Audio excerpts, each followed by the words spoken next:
Facebook বন্ধুরা, ওম নমঃ শিবায়। তো আজকে দেখো একটা নতুন রেসিপি, একদম নিত্য নতুন রেসিপি। তো এই পাগলের ভাত রান্না হয়ে গেছে। তো এই তরকারি হচ্ছে 100% নিরামিষ। পাগল নিজে রান্না করে খায়। কল্যাণী ঘাড়ালতলা শ্মশান, নদিয়া জেলা, পশ্চিমবঙ্গ। জীবন পাগল উনি নিজেই রান্না করে খায়। তো দেখো রেসিপিটা দেখাচ্ছি প্রিয় বন্ধুরা, কী কী দিয়ে রান্না করছে দেখাচ্ছি তোমাদের।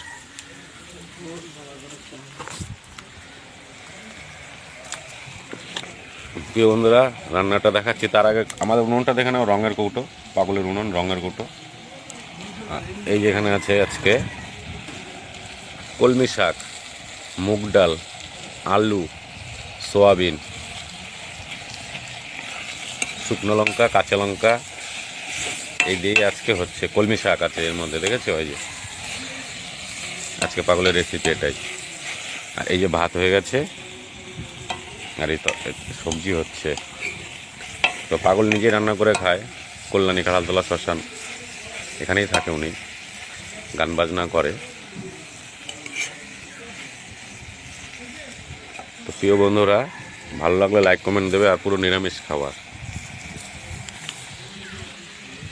তো বন্ধুরা, পুরো পাগল সবসময় নিরামিষই খাবার খায়, নিজে রান্না করেই খায়।